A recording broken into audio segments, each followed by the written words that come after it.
Assalamualaikum, salam Ramadan, selamat kembali ke channel Abang.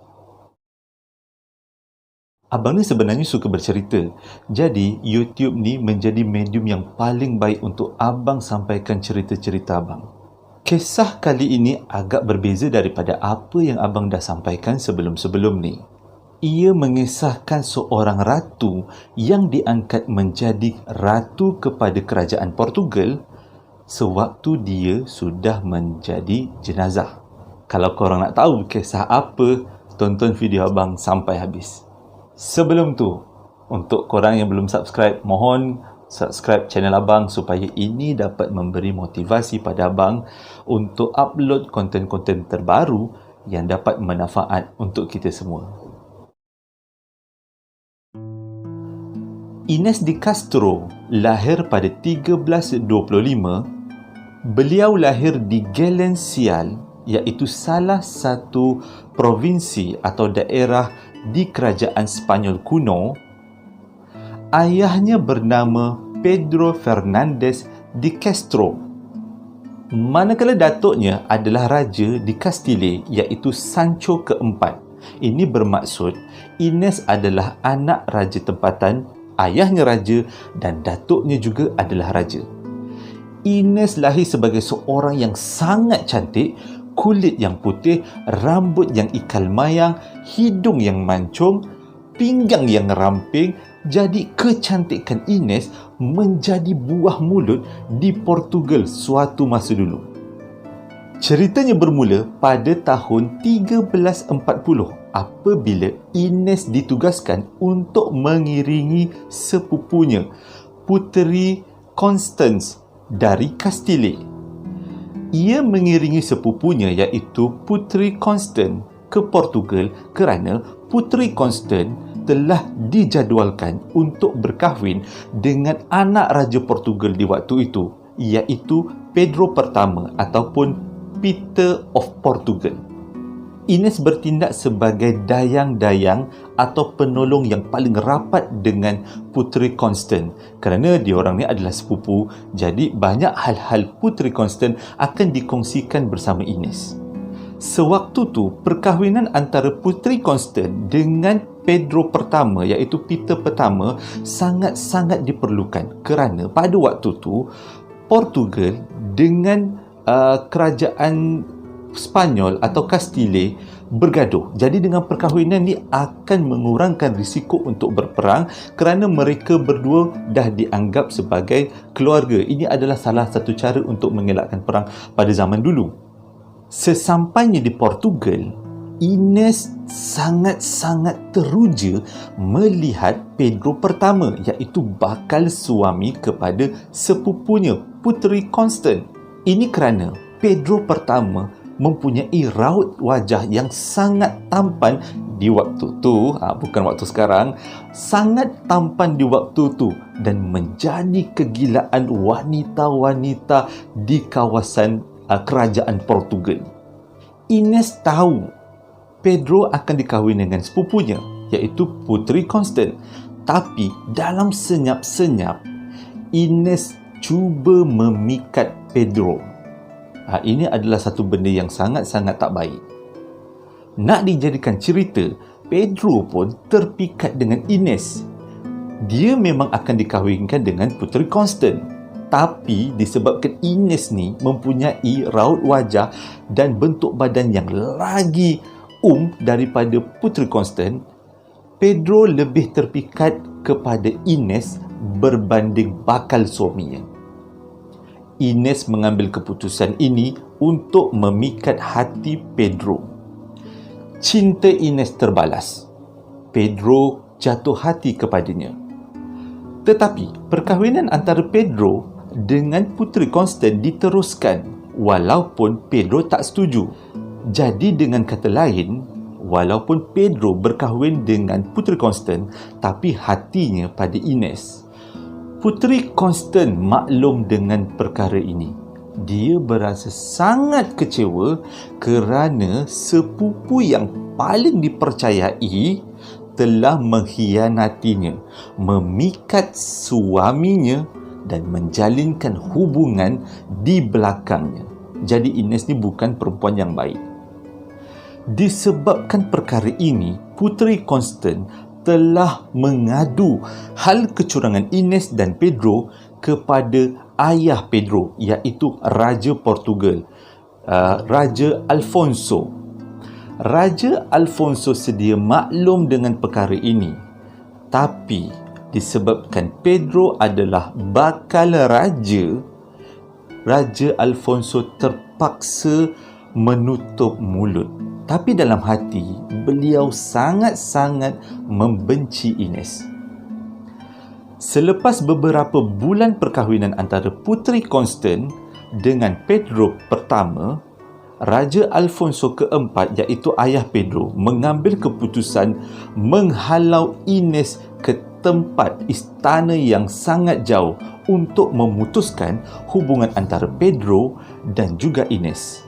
Ines dihantar ke istana Alburquerque. Disebabkan Ines ni juga anak raja, jadi taklah dipenjara.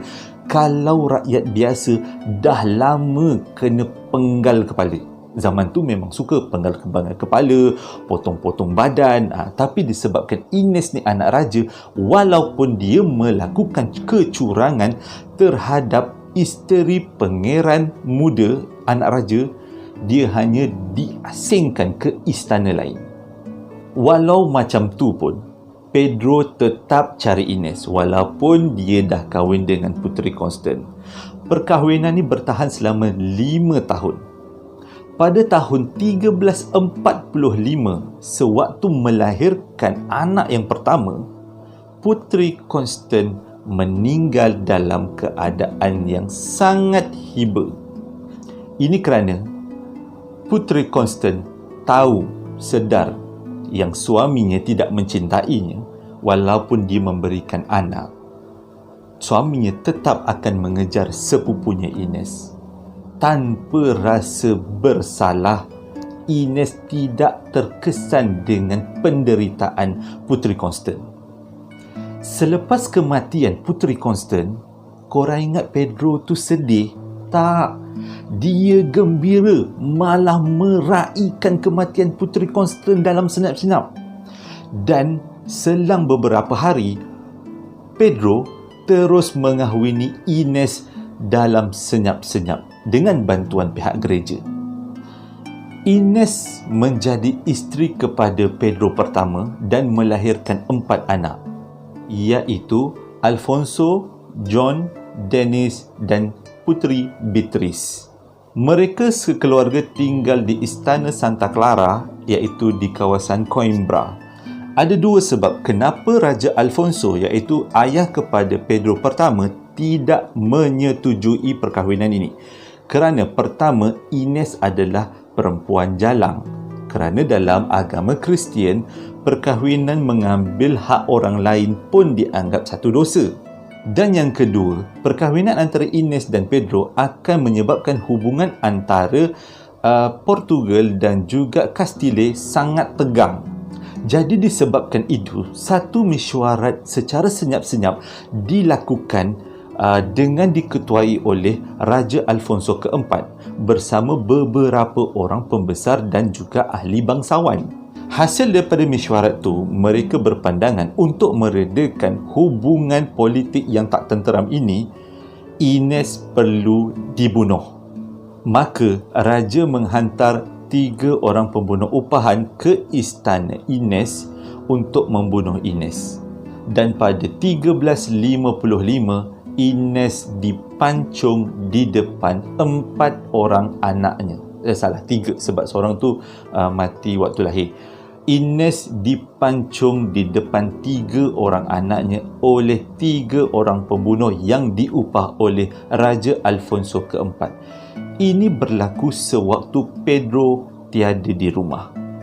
Dan apabila Pedro tahu selepas pulang ke rumah melihat isterinya dipancung, dipenggal dan anak-anaknya menangis, Pedro terasa amat marah dengan tindakan ini.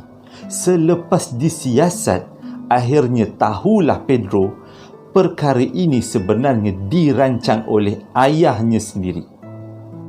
Disebabkan itu, Pedro dalam senyap-senyap membentuk pasukan pemberontakan, memberontak terhadap kepimpinan ayahnya. Dan perang antara Pedro dan juga Raja Alfonso terjadi selama 2 tahun. Pada pendapat abang lah, sebenarnya abang boleh rasa apa yang Raja Alfonso maksudkan. Perkahwinan antara Ines dengan Pedro bukan satu benda yang bagus, walaupun banyak rakyat Portugal anggap ini adalah satu cinta suci. Tapi abang sependapat dengan Raja Alfonso. Ines adalah perempuan yang sangat jahat, merasa bahagia atas kesengsaraan orang lain. Patutnya daripada awal-awal Pedro menyatakan tak nak berkahwin dengan Puteri Constant dan berkahwin terus dengan Ines. Walau apa pun terjadi, kalau Pedro ni orang baik, dia akan mengambil tindakan macam tu. Tapi apa yang Pedro buat, dia kahwin dan biarkan bini dia merana, dan lepas tu kahwin dengan dia punya perempuan simpanan. Jadi Ines jahat, Pedro pun bukannya orang yang baik. Memang padanlah dia orang kahwin berdua, dan memang padanlah Ines mati dibunuh oleh bapa mentuanya sendiri. Perang antara Raja Alfonso keempat, iaitu ayah Pedro, dengan Pedro pertama berlangsung selama 2 tahun berturut-turut. Tapi perang ini ditamatkan selepas ibu kepada Pedro, iaitu isteri kepada Raja Alfonso keempat, Permaisuri Beatrice, memujuk anaknya supaya berbaik-baik dengan ayahnya. Pujukan ini berjaya, dan selepas 2 tahun berperang, akhirnya Pedro berbaik-baik dengan ayahnya. Dan Pedro berjanji tidak akan menyebut tentang Ines selepas peperangan ini. Korang ingat Pedro akan memaafkan ayah dia? Memang taklah. Hati dia keras. Hatinya tetap pada Ines. Cintanya tetap pada Ines walaupun dia mengkhianati ayah dan ibunya. Berselang 2 tahun, iaitu pada 1357, Raja Alfonso keempat mangkat. Pedro diangkat menjadi raja dan mendapat gelar Peter of Portugal ataupun Pedro of Portugal ataupun Pedro pertama. Selepas Pedro naik tahta, korang tahu apa yang dia buat? Ini adalah sejarah yang sangat-sangat besar yang diketahui oleh semua orang Portugal, iaitu Pedro membongkar semula kubur Ines. Pedro mengeluarkan mayat Ines, didandannya mayat Ines, dan diletakkan mayat Ines di atas tahta bersebelahan dengan tahtanya. Korang bayangkan, gila tak gila waktu tu? Keluarkan mayat bini yang dah lama mati, hias cantik-cantik, siap make up, sisir rambut, tah macam mana waktu tu tulang selangka je, bukannya dah rupa orang, dah inhuman dah rupa waktu tu, dah muka macam hantu. Dia sanggup demi cintanya. Satu, demi cintanya. Yang kedua, dia nak tunjukkan kepada rakyat yang ayah dia salah, bukan dia. Disebabkan rakyat takut ataupun rasa hormat, tapi abang rasa lebih kepada takut dengan Pedro, mereka semua bersorak gembira apabila Permaisuri Ines, waktu tu jadi permaisuri lah walaupun dah jadi jenazah, Ines diletakkan di atas tahta. Semua rakyat gembira. Abang rasa benda tu bukan gembira, abang rasa benda tu seram. Dah macam hantu duduk atas tahta. Selepas tu Pedro menangkap ketiga-tiga pembunuh yang telah membunuh Ines. Tapi malangnya, daripada 3 orang, seorang dah mati, tinggal 2 orang. 2 orang ni dia tangkap dan bawa mereka berdua menghadap Ines yang disemayamkan di atas tahta. Dah macam cerita hantu. Korang tahu apa Pedro buat? Pedro memaksa 2 orang pembunuh yang telah membunuh Ines sujud di kaki Ines, cium kaki Ines dan cium tangan Ines, tanda dia orang minta maaf. Gila tak gila? Cium mayat kot. Ini bukan mayat yang sehari 2 mati, yang dah bertahun mati, 2 tahun mati, 2 tahun lebih kurang lah. Dan lebih teruk lagi, Pedro paksa semua padri dan semua ahli bangsawan datang ke istana, sujud di kaki Ines, cium kaki Ines. Tanda diorang iktiraf Ines sebagai permaisuri Portugal walaupun Ines dah mati. Gila tak gila? Memang cinta tu cinta buta lah. Tapi itulah, bagi orang Portugal ni cinta buta, bagi abang ini adalah satu benda yang jahat. Ada riwayat yang mengatakan Ines duduk di atas tahta bertahun tidak digerakkan, dan ditugaskan beberapa orang pengawal dan juga beberapa orang dayang untuk menjaga mayat Ines supaya tidak dihurung lalat dan juga tidak dihurung ulat. Kalau kita lah yang jadi dayang, abang macam dayang lah kan. Pengawal lah, abang pengawal lah. Kalau abang lah yang jadi pengawal kena buang ulat dekat permaisuri, abang sanggup biarkan aja? Abang bukan orang yang baik. Pada tahun 1360, selepas 3 tahun bersemayam di atas tahta, mayat Ines disemadikan, dipindahkan daripada Coimbra ke istana ataupun biara Akau Bakar. Dekat biara tu ada 2 kubur telah disiapkan, iaitu kubur Pedro dan kubur Ines secara bersebelahan. Terima kasih telah menonton video abang pada mula sampai habis. Harap dengan ini korang tahu sejarah tentang Ines de Castro dan juga Pedro pertama of Portugal. Kisah cinta kononnya yang pada abang adalah kecurangan yang besar dalam sejarah kerajaan Portugal. Assalamualaikum.